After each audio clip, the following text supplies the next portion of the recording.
Friends नमस्कार। मैं राजेंद्र त्रिपाठी आप सबका stock market system YouTube channel पर स्वागत और अभिनंदन करता हूं।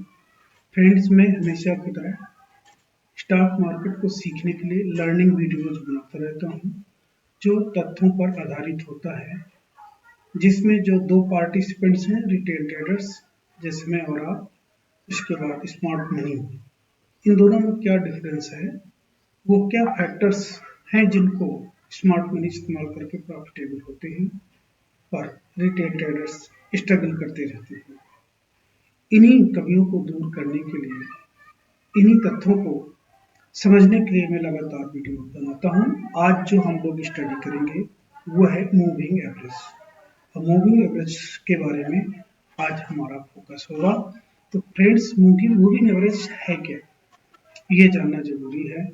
तो moving average are widely used in technical analysis to smooth out price data and identify trends over a specific period. They calculate the average price over a given number of periods and plot it on a chart. आप देखो कि यहाँ 200 day का moving average है, 50 दिन का moving average है और 100 डे का मूविंग एवरेज है।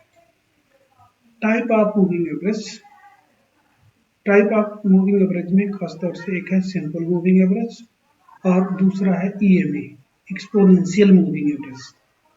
तो इन दोनों के बारे में समझते हैं और इन दोनों का डिफरेंसेस ये है। इसके बाद which moving average to use, कौन सा मूविंग एवरेज यूज करना चाहिए। The choice of which moving average to use depends on the trader's strategy and preferences. Simple moving average are most suitable for long term trends. तो long term trend के लिए simple वाला सही है, but while EMAs are exponential moving average are preferred for short term trading और when more responsiveness to recent price movement is needed. So SMA और EMA, it is up to you to decide. You don't have to limit yourself to single type of moving average or single instances of a moving average. Many traders plot several different moving averages to give them both sides of story. तो moving average को आप देखो कि जो EMA है सबसे आगे आगे भागता है और ये लेट हो जाता है। Simple moving average. Trading with moving average, तो traders use moving average in various ways including identifying trends.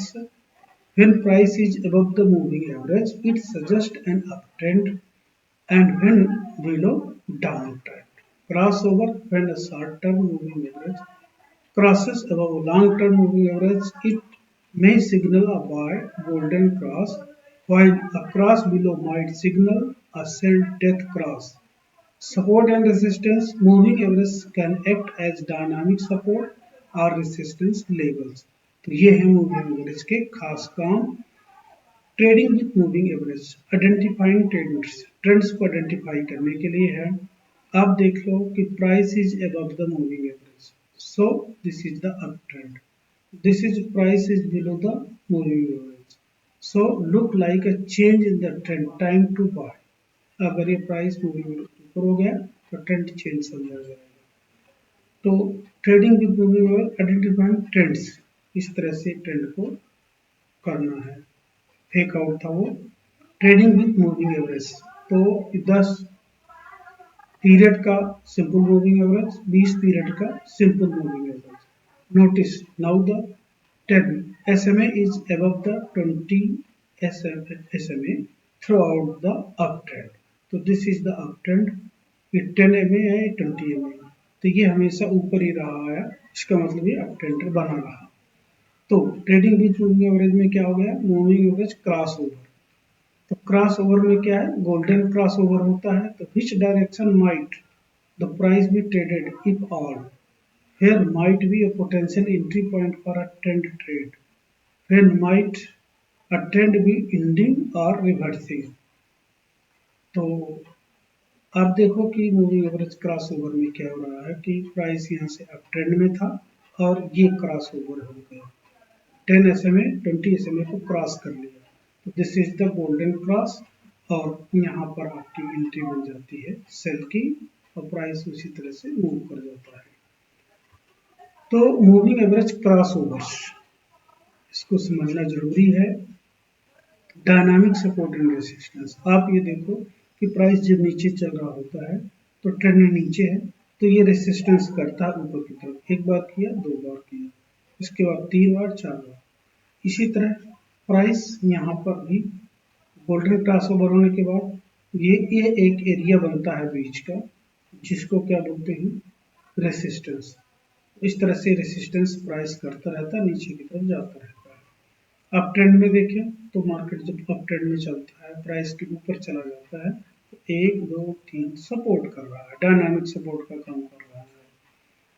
तो इम्पोर्टेंट पॉइंट क्या है, moving average smooth out price data, price data को स्मूथ आउट कर देता है, making it easier to identify trends and potential reversals.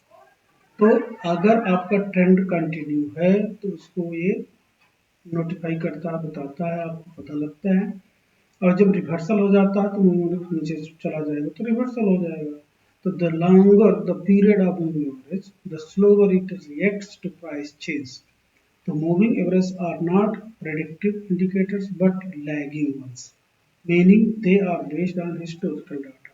तो historical data पर होता है तो इसलिए लैगिंग होता है। The choice of the moving average type and period depends on the trader's time horizon and risk tolerance.